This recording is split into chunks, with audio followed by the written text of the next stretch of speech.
যদিও হাদিসে উল্লেখ আছে যে আল্লাহ তাআলা মানব জাতির মধ্যে 1,24,000 জন নবী পাঠিয়েছিলেন, তবুও কুরআনে তাদের মধ্যে কেবল 25 জন নবীর নাম স্পষ্টভাবে উল্লেখ করা হয়েছে। আমরা এই নবীদের সম্পর্কে কিছু জ্ঞান পাই কোরআন থেকে, হাদিস থেকে, এমনকি পূর্ববর্তী ধর্মগ্রন্থ তাওরাত ও বাইবেল থেকেও।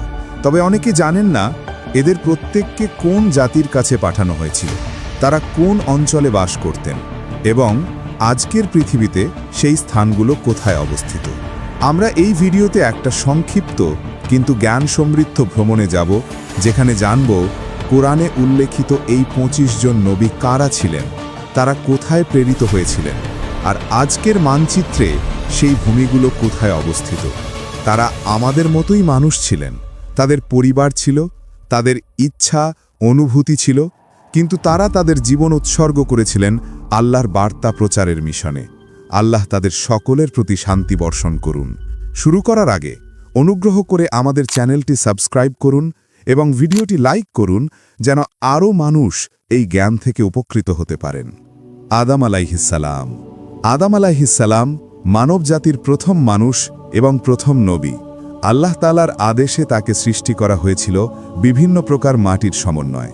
ফেরেশতাগণ সেই মাটি পানির সঙ্গে মিশিয়ে আদম আলাইহিসসালামের আকৃতি তৈরি করেন। 40 বছর অপেক্ষার পর সেই কাদা শুকিয়ে শক্ত ও শুষ্ক মাটির মতো হয়ে যায়। তারপর আল্লাহর হুকুমে আদম আলাইহিসসালামের দেহে প্রাণ সঞ্চার করা হয়। এটি ঘটেছিল মুহররম মাসের 10 তারিখে, শুক্রবারের দিনে। আল্লাহ তাকে সমস্ত কিছুর জ্ঞান দান করেন। আল্লাহর আদেশে ফেরেশতাগণ আদম আলাইহিসসালামের সামনে সিজদা করেন, কিন্তু ইবলিস অহংকারে অস্বীকার করে, ফলে তাকে জান্নাত থেকে বিতাড়িত করা হয়। আদম আলাইহিসসালাম জান্নাতে সৃষ্ট হাওয়া আলাইহিসসালামকে বিয়ে করেন এবং তারা সেখানে কিছু সময় সুখে বসবাস করেন।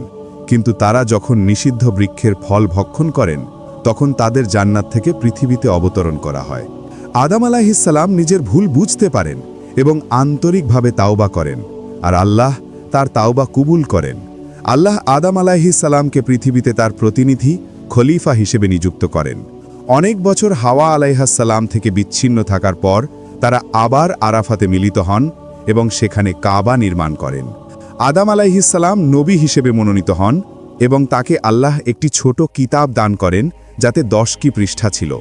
তিনি মানুষকে ঈমান, ইবাদত ও জ্ঞানের শিক্ষা দিতেন। তাদের সন্তানরা নগর ও সমাজে বসবাস শুরু করে, নানা কারিগরি ও পেশায় দক্ষ হয়ে ওঠে। কিন্তু এক মর্মান্তিক ঘটনা ঘটে তার 2 পুত্র হাবিল ও কাবিলের মধ্যে। হিংসার বশে কাবিল নিজের ভাই হাবিলকে হত্যা করে। এটি ছিল মানব ইতিহাসের প্রথম হত্যা। এরপর মানবজাতি হাবিল ও কাবিল উভয়ের বংশধরদের মাধ্যমেই পৃথিবীতে বিস্তার লাভ করে। বিভিন্ন বর্ণনা অনুযায়ী আদম আলাইহিসসালাম প্রায় 960 বছর বেঁচেছিলেন। তার মৃত্যুর পরেও তার সন্তান ও নাতি নাতনিদের মধ্যে ইবাদত ও আল্লাহর নির্দেশাবলীর প্রচলন চলতে থাকে। কিন্তু সময়ের সাথে সাথে কিছু মানুষ পথভ্রষ্ট হতে শুরু করে। তাদের মাঝে শিরক ও অন্যায় ছড়িয়ে পড়ে। এটাই ছিল পরবর্তী নবীদের আগমনের সূচনা। আদম আলাইহিসসালামের কবর কোথায় তা নিয়ে ভিন্ন ভিন্ন বর্ণনা আছে। কেউ বলেন বাইতুল মুকাদ্দাসে, কেউ বলেন মিনায়, আবার কেউ বলেন আরাফাতে। হাদিসে উল্লেখ আছে তার উচ্চতা ছিল 30 থেকে 40 মিটার পর্যন্ত। ইদ্রিস আলাইহিসসালাম। এরপর আসেন নবী ইদ্রিস আলাইহিসসালাম, যিনি কুরআনে উল্লিখিত নবীদের অন্যতম। বিভিন্ন বর্ণনা অনুযায়ী তার অনেক বিশেষ গুণ ছিল। তিনি ছিলেন আদম আলাইহিসসালামের 5ম প্রজন্মের বংশধর। আল্লাহ তাকে 30টি ছোট ছোট সহিফা দান করেন এবং তাকে বহু বিদ্যা শেখান। ইদ্রিস আলাইহিসসালামের আগ পর্যন্ত মানুষ পশুর চামড়া বা পাতা দিয়ে পোশাক বানাত, কিন্তু তিনি মানুষকে সেলাই করা পোশাক পরার শিক্ষা দেন এবং শহর নির্মাণের কৌশল শেখান। তিনি 72টি ভাষা জানতেন এবং প্রতিটি জাতিকে তাদের নিজস্ব ভাষায় সত্য ধর্মের দাওয়াত দিতেন। তিনি ছিলেন প্রথম ব্যক্তি যিনি কলম দিয়ে লিখতে শুরু করেন, জ্ঞান শিক্ষা দেন এবং জ্যোতির্বিজ্ঞান নিয়ে গবেষণা করেন। তারকাদের গতিবিধি ও আকাশের রহস্য নিয়ে গবেষণার কারণে তাকে বলা হয় জ্ঞান ও শিল্পের নবী। তিনি বাবিল থেকে মিশরে হিজরত করেন এবং বহু বছর সেখানে অবস্থান করে মানুষকে আল্লাহর দাওয়াত দেন। কুরআনের সূরা মারিয়াম 56-57 আয়াতে বলা হয়েছে, আমরা তাকে উচ্চ মর্যাদার স্থানে উত্তীর্ণ করেছি। বেশিরভাগ ইসলামী আলেমের মতে ইদ্রিস আলাহিসাল্লামকে আল্লাহ আকাশে উঠিয়ে নিয়ে গিয়েছিলেন মৃত্যুর স্বাদ গ্রহণ না করেই। কিছু বর্ণনায় বলা হয় তিনি আসমানের চতুর্থ স্তরে অবস্থান করছেন। এরপর আসেন নবী নূহ আলাহিসাল্লাম। নবী নূহ আলাহিসাল্লামকে পাঠানো হয়েছিল নবী ইদ্রিস আলাহিসাল্লামের পরে।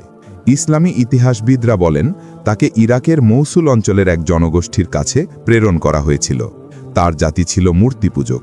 মেসোপটেমিয়ার মানুষরা তখন নানা ধরনের মূর্তি পূজা করত, আর সমাজে অন্যায় ও অশ্লীলতা ছড়িয়ে পড়েছিল।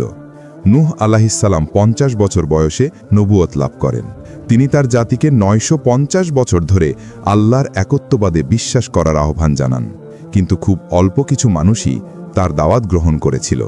নূহ আলাহিসাল্লামের জাতির অধিকাংশই তার কথা অবজ্ঞা করে, তাকে উপহাস করে ও অত্যাচার করতে থাকে। যখন তিনি নিশ্চিত হলেন যে তারা আর কখনো ঈমান আনবে না, তখন তিনি আল্লাহর নিকট দোয়া করলেন। আল্লাহ তাকে জানালেন যে এক মহাপ্লাবন আসছে। আল্লাহর আদেশে নূহ আলাহিসাল্লাম একটি বিশাল নৌকা তৈরি করেন। তিনি তাতে ঈমানদারদের ও প্রতিটি প্রাণীর একজোড়া করে আশ্রয় নেন। তারপর শুরু হয় মহাপ্লাবন। আকাশ থেকে প্রবল বৃষ্টি নামে, আর মাটির ভেতর থেকেও পানি উথলে ওঠে। যেসব লোক ঈমান আনেনি তারা সবাই পানিতে ডুবে যায়। এই বন্যা 6 মাস পর্যন্ত স্থায়ী হয় এবং শেষে নূহ আলাহিসাল্লামের নৌকা জুদি পর্বতের উপর স্থির হয়। দুঃখজনকভাবে তার এক পুত্র নৌকায় ওঠেনি এবং পানিতে ডুবে মারা যায়। নূহ আলাহিসাল্লামের 3 পুত্র ছিল, শাম, হাম এবং ইয়াফিস। এই 3 জনের বংশ থেকেই পরবর্তী মানবজাতি ছড়িয়ে পড়ে। ইসলামী ইতিহাস অনুযায়ী শামের বংশধরদের মধ্যে ছিলেন আরব, বনি ইসরাইল, ইহুদি, আশিরীয়, ব্যাবিলনীয়, পারসিক, সিরিয়ান এবং আরামি। হামের বংশধরদের মধ্যে ছিলেন আফ্রিকার জনগোষ্ঠী, মিশরীয় ও ইথিওপীয়রা। ইয়াফিসের বংশধরদের মধ্যে ছিলেন তুর্কি, গ্রিক, রুশ, মঙ্গল, চীনা, ভারতীয় এবং ইউরোপীয় জনগোষ্ঠী। এই বংশধারার বিবরণ পাওয়া যায় ইবন কাসির, তবেরি, ইবন খালদুন সহ বহু প্রাচীন ইসলামী ইতিহাসবিদ ও ব্যাখ্যাকারের গ্রন্থে। এই কারণে নূহ আলাহিসাল্লামকে বলা হয় দ্বিতীয় আদম, কারণ তার থেকেই পুনরায় মানবজাতির বিস্তার ঘটে। তিনি প্রায় 1000 বছর বেঁচে ছিলেন। কুরআনে নূহ আলাহিসাল্লামকে বহু জায়গা উল্লেখ করা হয়েছে এবং তাকে বলা হয়েছে আল্লাহর প্রতি অত্যন্ত কৃতজ্ঞ বান্দা। নবী হুদ আলাইহিসসালাম। নূহ আলাইহিসসালামের পর বহু প্রজন্ম কেটে যায়। মানুষ আবারও শিরক ও মূর্তি পূজায় লিপ্ত হতে শুরু করে। তখন আল্লাহ নবী হুদ আলাইহিসসালামকে প্রেরণ করেন আদ জাতির কাছে। আদ জাতি বসবাস করত আরব উপদ্বীপের দক্ষিণ অংশে, যা আজকের ইয়েমেনের হাদ্রামাউত অঞ্চল নামে পরিচিত। তারা ছিল অত্যন্ত শক্তিশালী ও উচ্চাকাঙ্ক্ষী জাতি। বিশাল স্থাপনা নির্মাণ করত, মরুভূমিতে মহল বানাত এবং নিজেদের শক্তি নিয়ে গর্ব করত। হুদ আলাইহিসসালাম তাদেরকে একত্ববাদের দাওয়াত দেন। বলেন, তোমরা কেবল আল্লাহর ইবাদত করো, তিনিই তোমাদের সৃষ্টি করেছেন। কিন্তু আদ জাতি অহংকারে অন্ধ হয়ে তাকে উপহাস করে বলে, তুমি তো আমাদের মতোই একজন মানুষ। তুমি কি আমাদের পূর্বপুরুষদের দেবতাদের বদলে নতুন কোনো উপাস্য বানাতে চাও? তারা নবীর বার্তা অস্বীকার করে এবং পাপাচারে লিপ্ত হয়। তখন আল্লাহ তাদের ওপর শাস্তি নাজিল করেন। প্রথমে দীর্ঘ খরা, এরপর প্রবল ঝড়। এই ঝড় 7 রাত ও 8 দিন অবিরাম প্রবাহিত হয়, যা কুরআনে বর্ণিত হয়েছে। আল্লাহ তাদেরকে এমন এক প্রচণ্ড বাতাসে ধ্বংস করলেন, যা একের পর এক দিন তাদেরকে ছিন্ন ভিন্ন করে দিল। ফলশ্রুতিকে শক্তিশালী সেই আদ জাতি মাটির সঙ্গে মিশে যায়।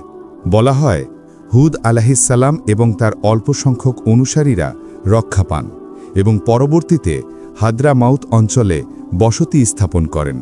হুদ আলাইহিসসালাম পরবর্তীতে মক্কায় স্থায়ী হন এবং সেখানেই ইন্তেকাল করেন। এই ঘটনার বর্ণনা কুরআনের বহু স্থানে এসেছে। নবী সালেহ আলাইহিসসালাম। সালেহ আলাইহিসসালাম ছিলেন সেই নবী যিনি প্রেরিত হয়েছিলেন তামুদ জাতির কাছে। তামুদের মানুষেরা ছিল মূর্তি পূজারী। তারা প্রযুক্তি ও স্থাপত্যে ছিল অগ্রসর। পাহাড় কেটে ঘর তৈরি করত এবং মজবুত নগর নির্মাণ করত। এর উল্লেখ পাওয়া যায় সূরা আল আরাফের ৭৪ নম্বর আয়াতে। তারা এমন এক অঞ্চলে বাস করত যা আজকের সৌদি আরবের মাদাইন সালেহ নামে পরিচিত। সালেহ আলাইহিসসালাম তাদের আল্লাহর উপর ঈমান আনতে আহ্বান করেন। তারা বলল, তুমি যদি আমাদের চোখের সামনে এই পাথর থেকে একটি গর্ভবতী উটনী বের করে আনতে পারো তবে আমরা তোমার প্রতি বিশ্বাস করব।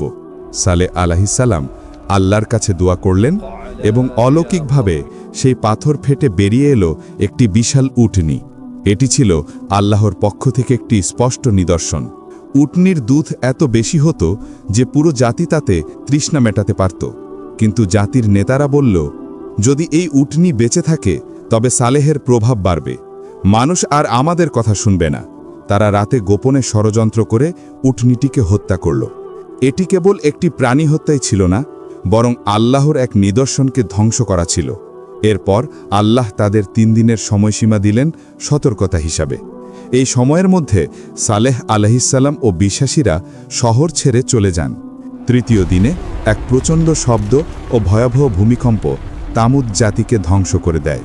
শুধু অল্প কিছু সত্যিকারের ঈমানদার বেঁচে যান। তামুদের ধ্বংসের ঘটনাটি কুরআনে উল্লেখ আছে একটি বড় শিক্ষা হিসাবে। ইব্রাহিম আলাইহিসসালাম। ইব্রাহিম আলাইহিসসালাম ছিলেন ইসলামের 5 মহান নবীর একজন। তাকে পাঠানো হয়েছিল কালদীয় বা চালদীয় জাতির কাছে, যারা মূর্তি পূজারী ছিল। তিনি তাওহীদের অর্থাৎ আল্লাহর একত্বের প্রচার করতেন। যখন তার জাতির লোকেরা এক উৎসব উদযাপন করতে বাইরে গিয়েছিল, তখন ইব্রাহিম আলাইহিসসালাম সমস্ত মূর্তি ভেঙে ফেলেন। শুধু বড় মূর্তিটিকে রেখে দিয়ে কুঠারটি তার গলায় ঝুলিয়ে দেন। যখন লোকেরা ফিরে আসে, তারা জিজ্ঞেস করে, কে এসব করেছে? ইব্রাহিম আলাইহিসসালাম বলেন, হয়তো এই বড় মূর্তিই করেছে। যদি সে কথা বলতে পারে তবে তাকে জিজ্ঞেস করো। তার জ্ঞানপূর্ণ উত্তরে তারা চুপ করে যায়। কিন্তু তবেও তারা এক বিশাল আগুন জ্বালায় এবং ইব্রাহিম আলাইহিসসালামকে তাতে নিক্ষেপ করে। কিন্তু আল্লাহর হুকুমে আগুন তাকে একটুও পোড়াতে পারে না। তিনি সম্পূর্ণ নিরাপদে বেরিয়ে আসেন। এরপর তার জাতি তাকে অস্বীকার করে আর আল্লাহর আদেশে তিনি হিজরত করেন। তিনি তার স্ত্রী সারাহ আলাইহিসসালামকে নিয়ে মিশর হয়ে ফিলিস্তিনে পৌঁছান। মিশরে তিনি হাজেরা আলাইহিসসালামকে দ্বিতীয় স্ত্রী হিসাবে বিয়ে করেন। বহু বছর সন্তান না হওয়ার পর ইব্রাহিমের প্রথম সন্তান ইসমাইল আলাইহিসসালাম হাজেরা আলাইহিসসালামের গর্ভে জন্ম নেন এবং পরবর্তীতে সারাহ আলাইহিসসালামের গর্ভে জন্ম নেন দ্বিতীয় সন্তান ইসহাক আলাইহিসসালাম। ইসমাইল আলাইহিসসালাম থেকে আরব জাতির উৎপত্তি, যার বংশধর হচ্ছেন আমাদের নবী মুহাম্মদ সাল্লাল্লাহু আলাইহি ওয়াসাল্লাম। আর ইসহাক আলাইহিসসালাম থেকে জন্ম নিয়েছেন বনি ইসরাইলের নবীগণ, অর্থাৎ ইহুদিদের বংশ। অতএব বাস্তবে ইহুদি ও আরব একই পূর্বপুরুষের ভাই। কিন্তু ইহুদিরা আরবদের সৎ ভাই রূপে দেখত এবং তাদেরকে অবজ্ঞা করত, যার ফলে শক্তির দ্বন্দ্ব শুরু হয়। ইব্রাহিম আলাইহিসসালাম ও তার পুত্র ইসমাইল আলাইহিসসালাম আল্লাহর আদেশে কাবা ঘর নির্মাণ করেন, যা আজও মুসলমানদের ইবাদতের কেন্দ্র। তারা কাবাকে কেন্দ্র করে হজ পালন করেন এবং মানুষকে হজের শিক্ষা দেন। তারপর আল্লাহ ইব্রাহিম আলাইহিসসালামকে স্বপ্নে দেখান যে তাকে তার পুত্র ইসমাইল আলাইহিসসালামকে কোরবানি করতে হবে। ইসমাইল আলাইহিসসালাম বলেন, হে পিতা, আপনি যা আদেশ পেয়েছেন তাই করুন। যখন ইব্রাহিম আলাইহিসসালাম তার ছেলের গলায় ছুরি রাখেন, তখন আল্লাহ থামিয়ে দেন এবং বলেন, হে ইব্রাহিম, তুমি স্বপ্ন পূর্ণ করেছ, আমরা তোমার পরীক্ষাটি সফল করেছি। তারপর আল্লাহ পরিবর্তে একটি বড় পশু কোরবানি করার জন্য পাঠান। আজও মুসলমানরা এই ঘটনার স্মরণে ঈদুল আজহা উদযাপন করেন, যেমনটি কুরআনে নির্দেশ করা হয়েছে। ইব্রাহিম আলাইহিসসালাম জেরুজালেমে 175 বছর বয়সে ইন্তেকাল করেন। তাকে বলা হয় খালিলুল্লাহ, আল্লাহর বৃহৎ বন্ধু। লূত আলাইহিসসালাম। লূত আলাইহিসসালাম ছিলেন ইব্রাহিম আলাইহিসসালামের ভাতিজা। তারা একসঙ্গে বাবেল বা বর্তমান ইরাক থেকে শাম বা বৃহত্তর সিরিয়া অঞ্চলে হিজরত করেন। লূত আলাইহিসসালামকে পাঠানো হয় সোদম জাতির কাছে নবী হিসাবে। এই অঞ্চল আজকের জর্ডান ও মৃত সাগরের কাছাকাছি এলাকায় অবস্থিত।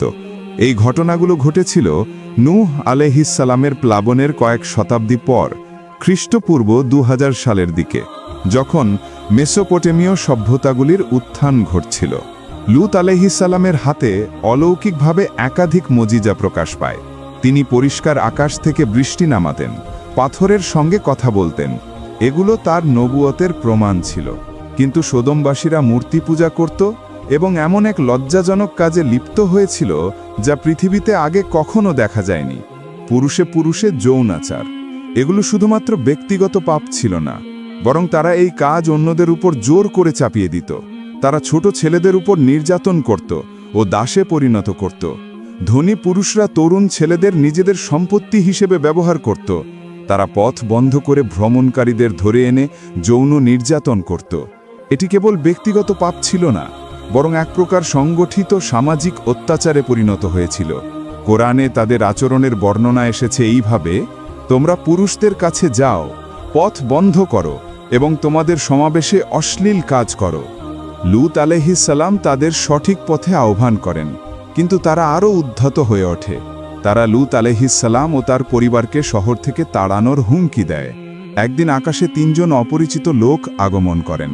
তারা সুদর্শন তরুণ পুরুষের রূপে ছিলেন এবং লূত আলাইহিস সালামের অতিথি হিসাবে তার ঘরে থাকেন। সোদমবাসীরা সেই অতিথিদের লুটে নেওয়ার জন্য জড়ো হয়। তাদের উদ্দেশ্য ছিল সেই মানুষগুলোর উপর যৌন নির্যাতন করা। লূত আলাইহিস সালাম ভয় পান, কিন্তু তখন অতিথিরা নিজেদের পরিচয় দেন। তারা ছিলেন ফেরেশতা। তারা লূত আলাইহিস সালামকে বলেন রাতের বেলায় ঈমানদারদের নিয়ে শহর ছেড়ে চলে যেতে। লূত আলাইহিস সালাম ও তার কিছু অনুসারী রাতেই পালিয়ে যান। সকালে শহরটি উল্টে ফেলা হয়, আকাশ থেকে পাথরের বৃষ্টি নামে, আর সেই পাপাচারী জাতি সম্পূর্ণরূপে ধ্বংস হয়। ইসলাম মতে তারা কেবল সমকামিতার জন্য ধ্বংস হয়নি, বরং কারণ ছিল তারা সমাজে জোর করে এই পাপ ছড়িয়ে দিয়েছিল, দুর্বলদের অপহরণ করেছিল এবং গণ অত্যাচারকে স্বাভাবিক করে তুলেছিল। 3 জন সুন্দর অতিথির কাহিনী কোরআনে এই শিক্ষার প্রতীক হিসাবে বর্ণিত হয়েছে। ইসমাইল আলাইহিস সালাম। ইসমাইল আলাইহিস সালাম ছিলেন ইব্রাহিম আলাইহিস সালামের জ্যেষ্ঠ পুত্র এবং নবী মুহাম্মদ সাল্লাল্লাহু আলাইহি ওয়াসাল্লামের অন্যতম পরদাদা। তার মা ছিলেন হাজেরা আলাইহিস সালাম।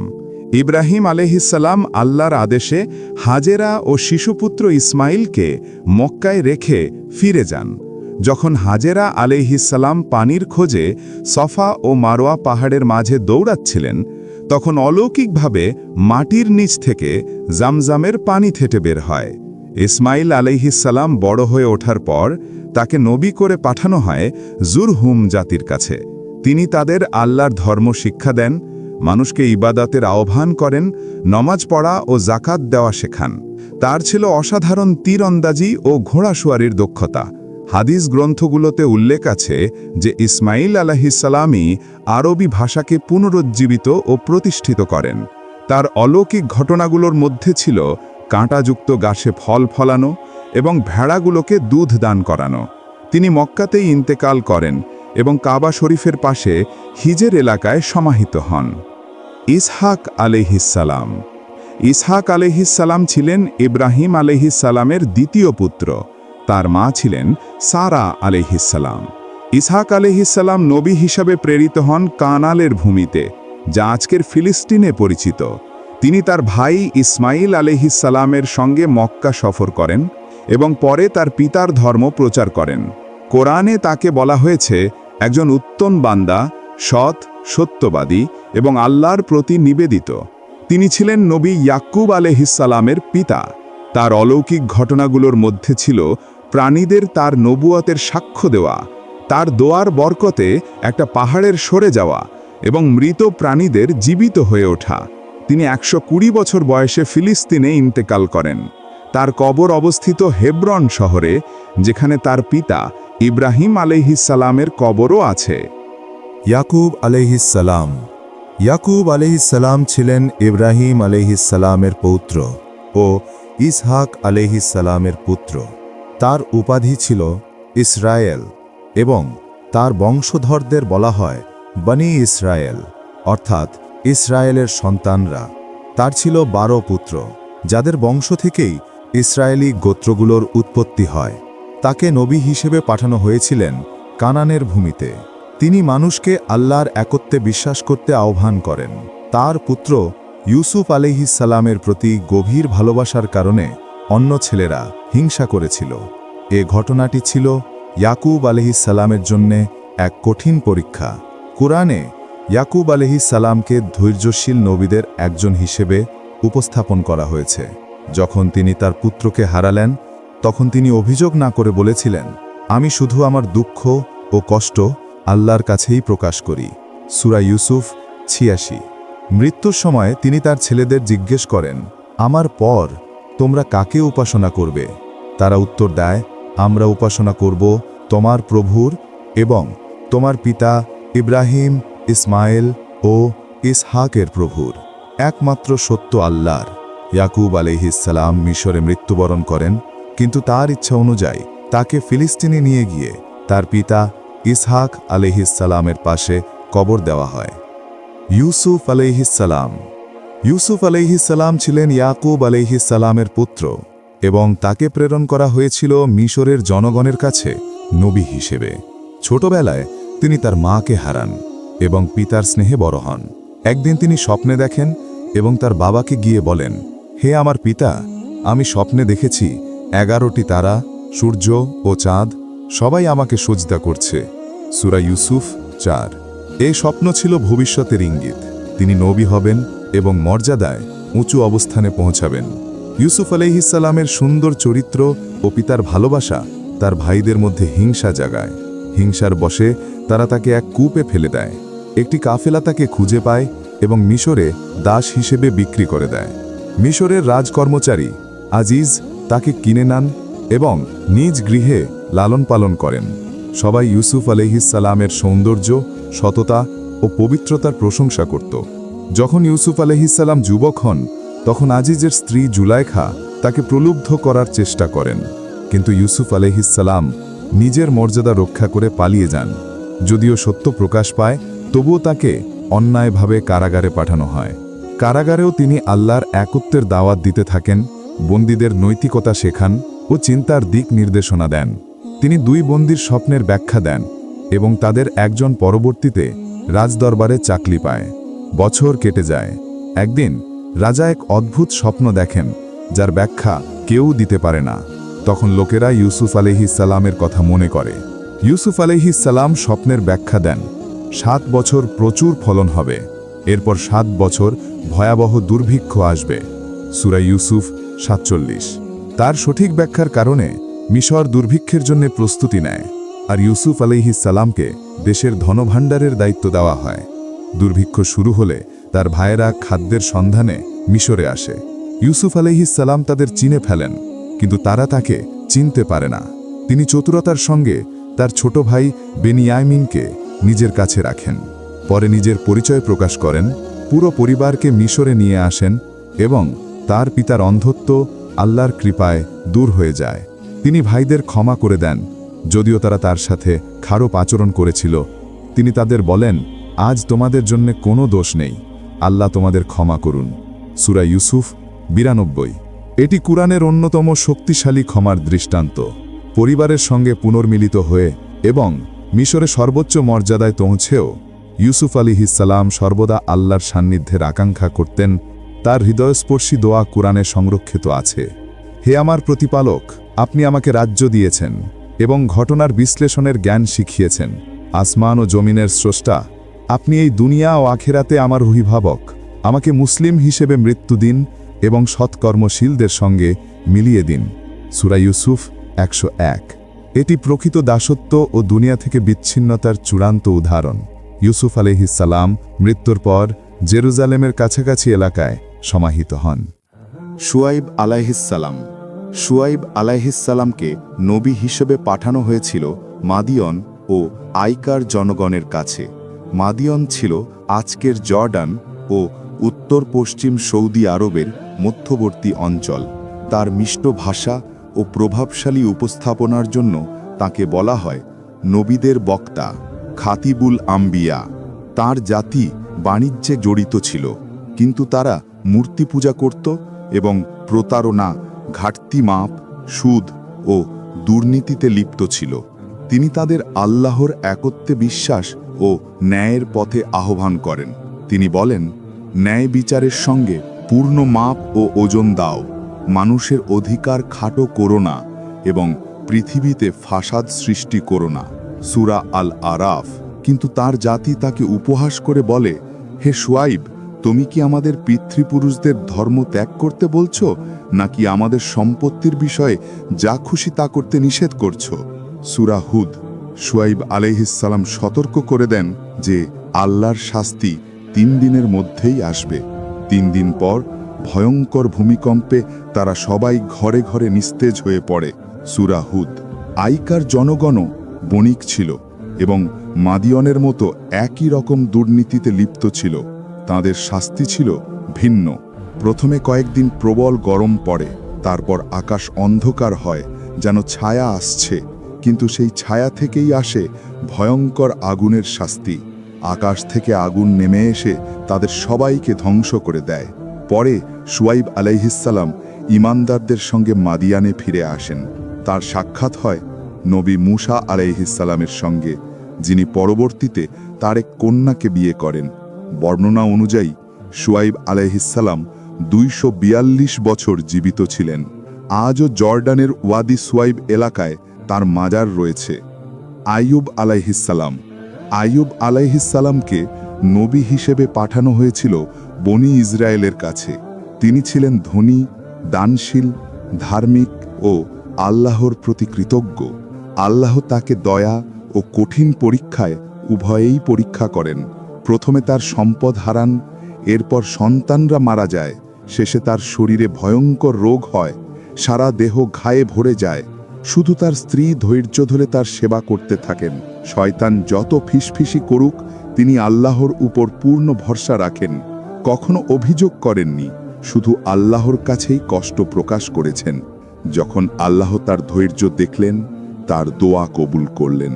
7 বছর অসুস্থ থাকার পর আল্লাহ তাকে বললেন, তোমার পা দিয়ে মাটি আঘাত করো। সেখান থেকে ঝর্ণা ফেটে বেরোয়। তিনি তা পান করেন ও গোসল করেন আর সম্পূর্ণ সুস্থতা লাভ করেন। আল্লাহ তাকে তার সম্পদ ও সন্তান ফিরিয়ে দেন। বিশ্বাসযোগ্য বর্ণনা অনুযায়ী আইয়ুব আলাইহিসসালাম বর্তমান তুরস্কের শানলো উরফা অঞ্চলে বাস করতেন। কুরআনে তার ধৈর্যের প্রশংসা করা হয়েছে। পরীক্ষা শেষে তিনি আরও বহু বছর সুস্থভাবে বেঁচেছিলেন।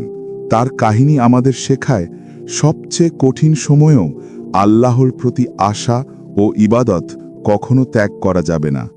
জুলকিফুল আলাইহিসসালাম।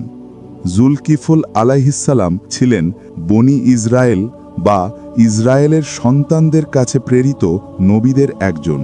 তিনি ছিলেন নবী ইলিয়াস আলাইহিসসালামের চাচাতো ভাই। ইলিয়াস আলাইহিসসালামের মৃত্যুর পর জুলকিফল আলাইহিসসালাম তার দায়িত্ব পালন করেন এবং নবী মূসা আলাইহিসসালামের ধর্ম ও শিক্ষা মানুষের কাছে পৌঁছে দিতে থাকেন। তিনি ইবাদতে ধৈর্যশীল, বিচারে শান্ত ও ন্যায় বিচারে দৃঢ় ছিলেন। এই কারণেই তাকে বলা হয় জুলকিফুল, অর্থাৎ দায়িত্বশীল ব্যক্তি। শয়তানের নানা ধোঁকা ও পরীক্ষার মাঝেও তিনি কখনো দায়িত্বে ব্যর্থ হননি। আল্লাহ তাকে নবুয়াত দান করেন এবং তিনি মানুষকে তাওরাতের বিধান ও আল্লাহর একত্ববাদের শিক্ষা দিতেন। তিনি শাম বা বৃহত্তর সিরিয়া অঞ্চলে মৃত্যুবরণ করেন। জুলকিফেল আলাইহিসসালামের নাম কুরআনে এসেছে সূরা আল আম্বিয়া ও সূরা সাদে। মূসা আলাইহিসসালাম। মূসা আলাইহিসসালাম ছিলেন ইসলামের অন্যতম শ্রেষ্ঠ নবী এবং উলুল আজম নবীদের একজন।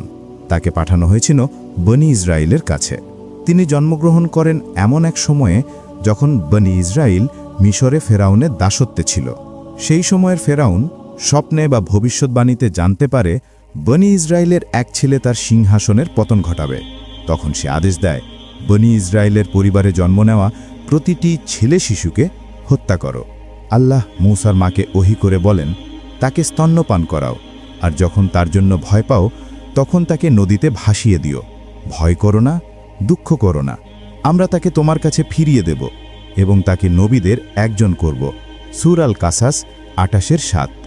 শিশুটিকে নীল নদে ভাসানো হয়। ফেরাউনের স্ত্রী আসিয়া আলাইহিসসালাম শিশুটিকে পান এবং প্রাসাদে নিয়ে আসেন। পরে আল্লাহর প্রতিশ্রুতি অনুযায়ী মূসার প্রকৃত মাই প্রাসাদে তার দুধমা হিসেবে নিযুক্ত হন। মূসা আলাইহিসসালাম ফেরাউনের প্রাসাদেই বড় হতে থাকেন। একদিন এক মিশরীয় লোকের সঙ্গে ঝগড়ার সময় মূসা আলাইহিসসালামের ঘুষিতে লোকটি মারা যায়। এরপর তিনি দেশ ছেড়ে মাদিয়ানে পালিয়ে যান। সেখানে তিনি নবী শুয়াইব আলাইহিসসালামের কন্যাকে বিয়ে করেন। আল্লাহ তাকে তুর পাহাড়ে নবুয়ত প্রদান করেন। তাকে আদেশ দেওয়া হয় ফেরাউনের কাছে গিয়ে বনি ইসরায়েলকে মুক্ত করার দাবি জানাতে এবং ফেরাউনকে আল্লাহর একত্বে বিশ্বাস করতে আহ্বান জানাতে। আল্লাহ তাকে অলৌকিক নিদর্শন দেন। তার লাঠি সাপ হয়ে যেত এবং বুকে হাত রাখলে তা উজ্জ্বল আলো ছড়াত।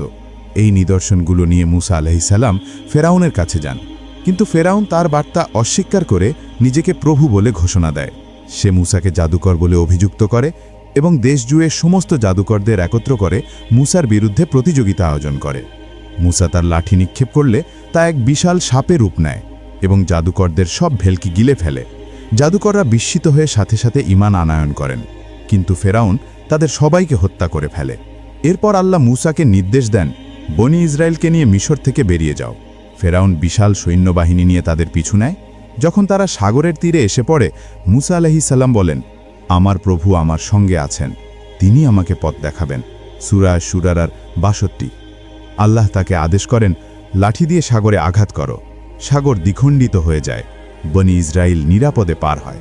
ফেরাউনও তার বাহিনী পিছু নিয়ে সাগরে প্রবেশ করলে সাগর আবার বন্ধ হয়ে যায় এবং তারা ডুবে যায়।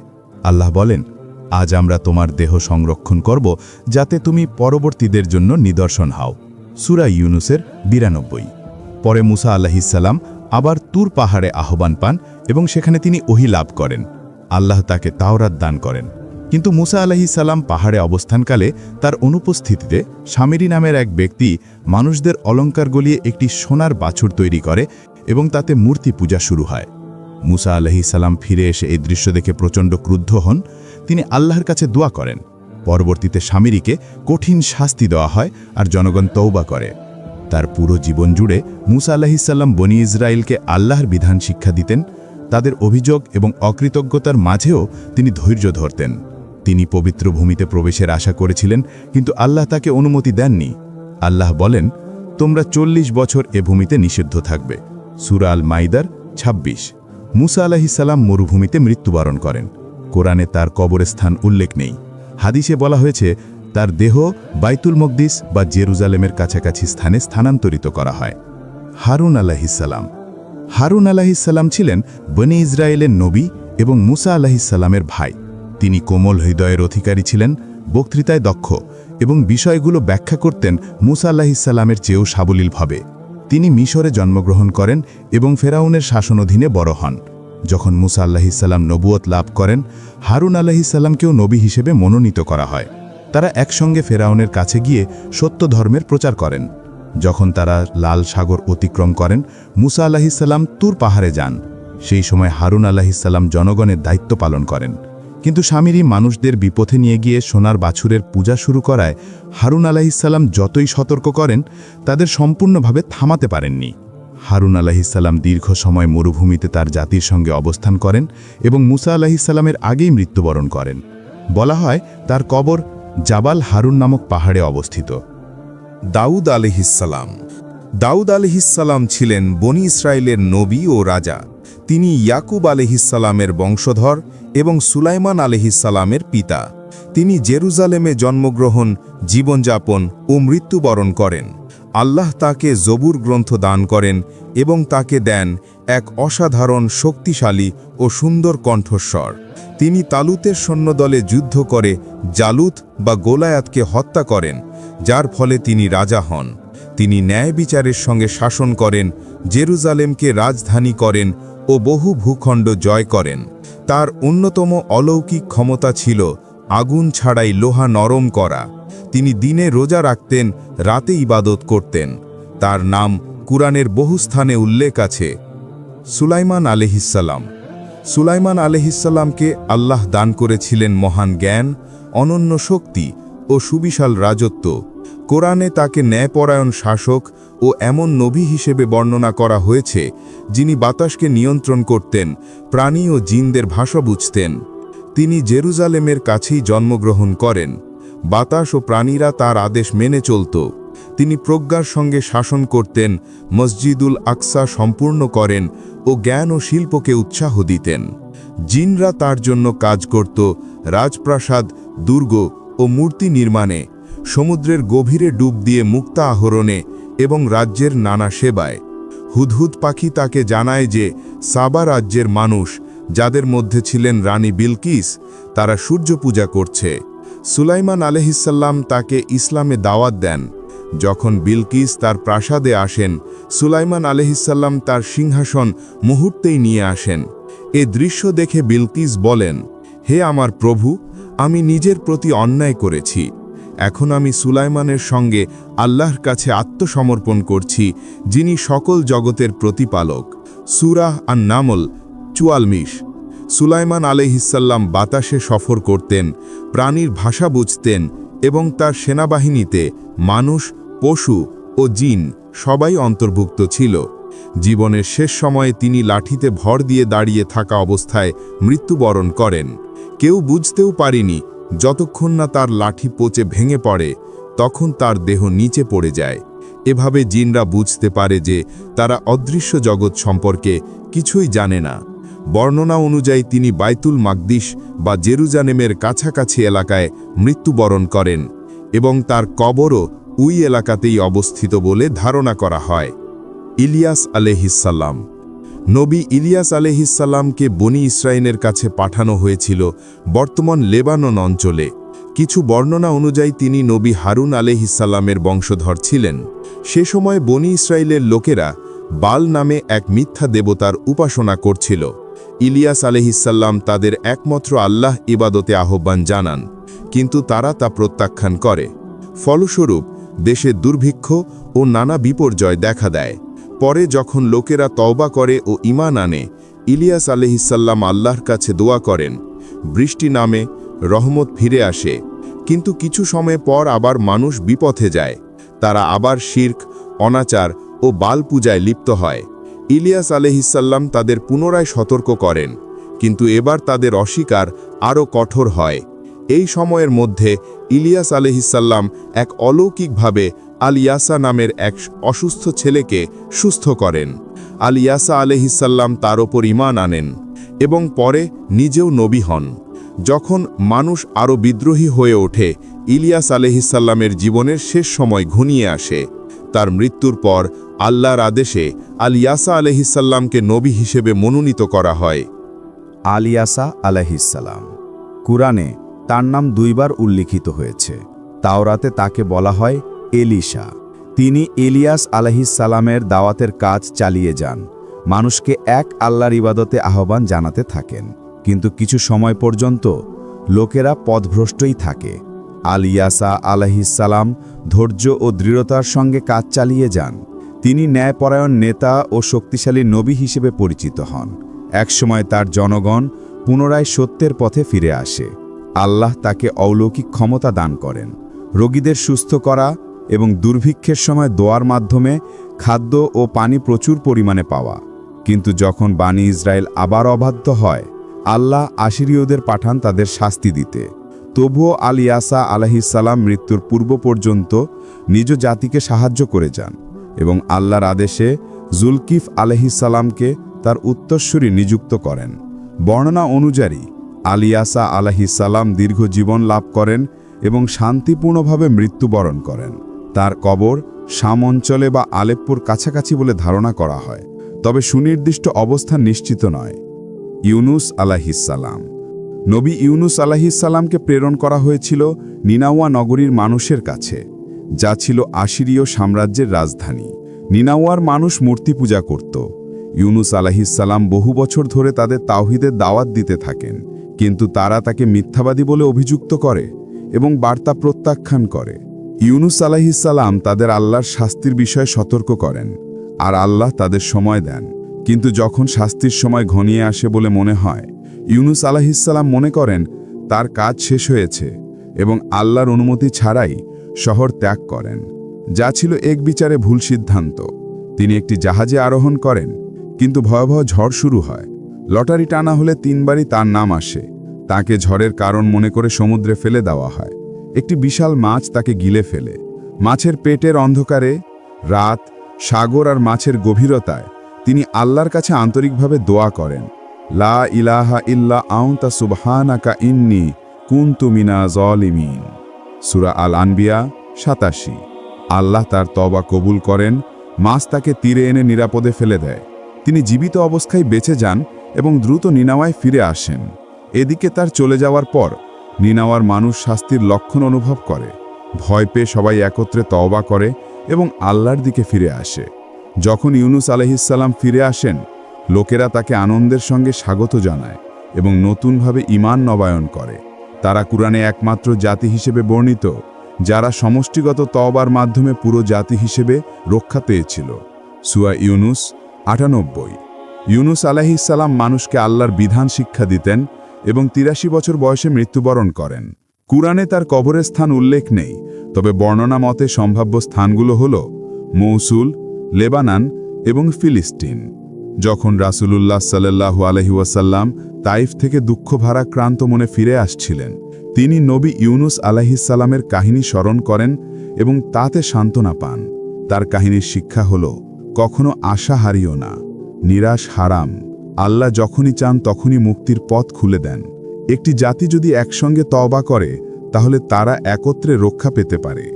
নবী আদম আলাইহিসসালামের মতোই ইউনুস আলাইহিসসালামকে স্মরণ করা হয় এমন নবী হিসেবে যার তওবা আল্লাহ কবুল করেছিলেন। জাকারিয়া আলাইহিসসালাম। নবী জাকারিয়া আলাইহিসসালাম ছিলেন বানি ইসরায়েলের নবী। তিনি কাঠমিস্ত্রি হিসেবে কাজ করতেন এবং বায়তুল মুকাদ্দাসে জেরুজালেমে সেবা দিতেন। তিনি মারিয়াম আলাইহিসসালামের যত্ন নিতেন, তাকে সুন্দর চরিত্র ও ইবাদতের মাধ্যমে লালন করতেন। একদিন তিনি দেখেন মারিয়ামের কাছে অদ্ভুতভাবে রিজিক পৌঁছাচ্ছে। তখন তিনি বিস্মিত হয়ে আন্তরিক দোয়া করেন। তিনি বানি ইসরায়েলকে আহ্বান জানান আবার তাওরাতে ফিরে যেতে, নৈতিকতা ও চরিত্রকে পরিষ্কৃত করতে। বৃদ্ধ বয়সে আল্লাহ তাকে এক পুত্র দান করেন, ইয়াহিয়া আলাইহিসসালাম। পরে যখন বানি ইসরায়েল নবী ঈসা আলাইহিসসালামের অলৌকিক জন্মকে অস্বীকার করে, তারা তার সমর্থকদের অপবাদ দিতে শুরু করে এবং হত্যা করতে চেষ্টা করে। জাকারিয়া আলাইহিসসালাম পালিয়ে যান, কিন্তু পরিশেষে তাকে হত্যা করা হয় যখন তারা সেই গাছটিকে কেটে ফেলে যার ভেতরে তিনি লুকিয়েছিলেন। তার মাজার আলেপ্পোতে আছে বলে ধারণা করা হয়। তার জীবন ও অলৌকিক ঘটনাগুলো কুরআনের নানা অধ্যায়ে বর্ণিত হয়েছে। ইয়াহিয়া আলাইহিসসালাম। নবী ইয়াহিয়া আলাইহিসসালাম ছিলেন নবী জাকারিয়া আলাইহিসসালামের পুত্র এবং বানি ইসরায়েলের জন্য প্রেরিত নবী। তিনি ফিলিস্তিন, জেরুজালেম, দামেস্ক ও আশপাশের এলাকায় রোমান শাসনের সময় আল্লাহর বাণী প্রচার করতেন। তিনি জন্মেছিলেন বৃদ্ধ বয়সে জাকারিয়া আলাইহিসসালামের দোয়ার ফলস্বরূপ। ছোটবেলাতে ইয়াহিয়া আলাইহিসসালাম তাওরাত শেখেন এবং মানুষকে আল্লাহর দ্বীন শিক্ষা দিতে থাকেন। তিনি ছিলেন পবিত্র, সৎ এবং গভীরভাবে আল্লাহ ভীরু। যখন ঈসা আলাইহিসসালাম নবী হন, ইয়াহিয়া আলাইহিসসালামও মানুষকে ইনজিলের শিক্ষা অনুসরণ করতে আহ্বান জানান। এক রানীর অনুরোধে রাজা তাকে কারারুদ্ধ করেন, আর পরবর্তীতে রাজা হেরোদের অন্যায্য বিবাহের বিরোধিতার করায় তাকে শহীদ করা হয়। এই ঘটনার উল্লেখ ইহুদি ও ইসলামী উভয় ঐতিহ্যেই পাওয়া যায়। তিনি ৩৪ বছর বয়সে মৃত্যুবরণ করেন। তার অলৌকিক ঘটনাগুলোর মধ্যে ছিল একটি পাথর তার সঙ্গে কথা বলেছিল এবং দিনে নক্ষত্র দেখা গিয়েছিল। কুরআনে তিনি উল্লেখিত আছেন সূরা আলী ইমরান, সূরা মারিয়াম এবং সূরা আল আম্বিয়ায়। বিখ্যাত মতানুযায়ী তার কবর দামেস্কের উমাইয়া মসজিদের ভেতরে অবস্থিত। ঈসা আলাইহিসসালাম। নবী ঈসা আলাইহিসসালাম ছিলেন আল্লাহর প্রেরিত উলুল আজম নবীদের একজন। তাকে বনি ইসরায়েলের কাছে পাঠানো হয়েছিল। তিনি জন্মগ্রহণ করেন পিতা ছাড়া, আর তার মা ছিলেন মরিয়ম আলাইহিসসালাম, যিনি ছিলেন পবিত্র, সৎ ও আল্লাহ ভীরু নারী। কুরআনে বলা হয়েছে, আল্লাহ তার আত্মা থেকে মরিয়মে ফু দিয়েছেন এবং তাকে ও তার পুত্রকে করেছেন বিশ্বজগতের জন্য নিদর্শন। ফেরেশতা জিবরিল আলাইহিসসালাম মরিয়মের কাছে এসে একজন মানুষের রূপে তাকে এক সন্তানের শুভ সংবাদ দেন। মরিয়ম আলাইহিসসালাম বিস্মিত হলে বলা হয়, তোমার রবের জন্য এটা সহজ, আমরা তাকে মানুষের জন্যে নিদর্শন এবং আমাদের পক্ষ থেকে রহমত বানাব। মরিয়ম আলাইহিসসালাম এক নির্জন স্থানে গিয়ে খরজুর গাছের নিচে ঈসা আলাইহিসসালামের জন্ম দেন। শিশুকালেই দোলনায় শুয়ে থাকা অবস্থায় ঈসা আলাইহিসসালাম তার মায়ের পক্ষ নিয়ে বলেন, আমি আল্লাহর বান্দা, তিনি আমাকে কিতাব দিয়েছেন এবং নবী বানিয়েছেন। আল্লাহ তাকে ইনজিল প্রদান করেন, যা তাওরাতকে সমর্থন করেছিল এবং মানুষের বিকৃত বিশ্বাস সংশোধনের জন্য নাজিল হয়েছিল। তার 12 জন নিকট সঙ্গী ছিল, হাওয়ারিউন, যারা তাকে নিবিড়ভাবে সহায়তা করতেন। তবুও অধিকাংশ বনি ইসরায়েল তাকে অস্বীকার করে। কিছু লোক এমনকি তাকে আল্লাহর পুত্র বলতো, যা ইসলাম অনুযায়ী শিরক। এই বিশ্বাস পরে রোমান পৌত্তলিক পুরোহিতদের প্রভাবে খ্রিস্ট ধর্মে প্রবেশ করে। যদিও প্রথম দিকে রোমানরা খ্রিস্টানদের নির্যাতন করত, যখন তারা ধর্মটির বিস্তার ঠেকাতে পারল না, তখন তারা পৌত্তলিক বিশ্বাসের সঙ্গে খ্রিস্ট ধর্মকে মিশিয়ে দেয়। ফলে ধর্মটি তার মূল একত্ববাদী বা তাওহিদি রূপ হারায়। কোরআন এই বিকৃত বিশ্বাসের জবাবে বলে, আল্লাহ সন্তানের প্রয়োজন থেকে পবিত্র। তিনি যখন কিছু ইচ্ছা করেন, বলেন হও, আর তা হয়ে যায়। যদিও ঈসা আলাইহিসসালাম অনেক অলৌকিক ঘটনা দেখান, তবুও অধিকাংশ বনি ইসরায়েল তাকে প্রত্যাখ্যান করে এবং রোমান সৈন্যদের খবর দেয়। কিন্তু আল্লাহ তাদের সফল হতে দেননি, বরং ঈসা আলাইহিসসালামকে আকাশে তুলে নেন। ইসলাম ও খ্রিস্ট ধর্মের উভয়েরই ঐতিহ্যে আছে ঈসা আলাইহিসসালাম আবার পৃথিবীতে ফিরে আসবেন কিয়ামতের পূর্বে। ঈসা আলাইহিসসালামের অলৌকিক ঘটনাগুলোর মধ্যে ছিল দোলনা থেকেই কথা বলা, রোগীদের সুস্থ করা এবং মৃতদের পুনরুজ্জীবিত করা, সবই আল্লাহর অনুমতিতে। খ্রিস্টানরা বিশ্বাস করে ঈসা আলাইহিসসালাম ক্রুশবিদ্ধ হয়েছিলেন, কিন্তু ইসলামে বলা হয়েছে তিনি না নিহত হয়েছেন না ক্রুশবিদ্ধ হয়েছেন।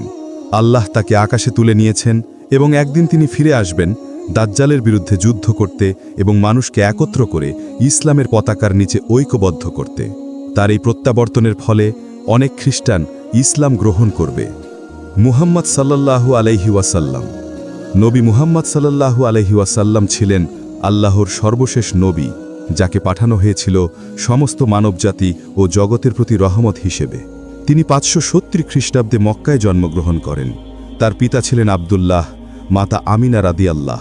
তিনি কুরাইশ গোত্রের এক মহান পরিবারে জন্মগ্রহণ করেন, হাশিম বংশ, যাদের বংশধারা নবী ইসমাইল আলাইহিসসালামের দিকে পৌঁছে যায়। তার জন্মের আগেই পিতার মৃত্যু হয়, আর 6 বছর বয়সে মাকেও হারান। এরপর দাদা, পরে চাচা আবু তালিব তাকে লালন পালন করেন। মক্কায় তিনি পরিচিত ছিলেন আল আমিন হিসেবে, বিশ্বস্ত ও সৎ হিসেবে। তিনি কখনো মূর্তি পূজা করেননি, কোনো পাপেও লিপ্ত হননি। 25 বছর বয়সে তিনি খাদিজা রাদিয়াল্লাহকে বিবাহ করেন, যিনি তার সততা ও চরিত্রে মুগ্ধ ছিলেন। 40 বছর বয়সে হীরা গুহায় অবস্থানকালে ফেরেশতা জিবরিল আলাইহিসসালাম তার কাছে প্রথম ওহী নিয়ে আসেন। পড়ো তোমার প্রভুর নামে যিনি সৃষ্টি করেছেন, সূরা আল আলাক 1। এতেই তার নবুয়তের সূচনা হয়। প্রথম ঈমান আনেন খাদিজা রাদিয়াল্লাহ, আবু বকর রাদিয়াল্লাহ, আলী রাদিয়াল্লাহ এবং যায়েদ ইবনে হারিসা রাদিয়াল্লাহ। মক্কার মূর্তিপূজকেরা তাকে দাওয়াত প্রত্যাখ্যান করে, তাকে পাগল, কবি কিংবা জাদুকর বলে অভিযুক্ত করে। বিশ্বাসীদের নির্যাতন করা হয়, তাকে বয়কট করা হয়, পাথর মারা হয়, অপমান করা হয়, এমনকি হত্যার হুমকি দেয়া হয়। তার জীবনের সবচেয়ে কষ্টের বছর ছিল আম্মুল হুজুন, অর্থাৎ দুঃখের বছর, যেদিন খাদিজা রাদিয়াল্লাহ ও আবু তালিব মারা যান। এরপর ঘটে অলৌকিক ঘটনা, ইসরা ও মেরাজ। এক রাতে তিনি মক্কা থেকে জেরুজালেম, তারপর 7 আসমান পর্যন্ত ভ্রমণ করেন। 53 বছর বয়সে তিনি আল্লাহর আদেশে মদিনায় হিজরত করেন। এই হিজরতেই ইসলামী বর্ষপঞ্জির সূচনা, হিজরি সাল। মদিনায় তিনি প্রতিষ্ঠা করেন প্রথম ইসলামী রাষ্ট্র। ইহুদি গোত্রগুলির সঙ্গে চুক্তি করেন। আল্লাহ বলেন, নিশ্চয়ই আল্লাহ মুমিনদের প্রতি অনুগ্রহ করেছেন যখন তাদের মধ্য থেকে একজন রাসূল পাঠিয়েছেন, যিনি তাদের আয়াত পাঠ করেন, তাদের পরিশুদ্ধ করেন এবং তাদের কিতাব ও হিকমত শিক্ষা দেন। সূরা আলে ইমরান 164।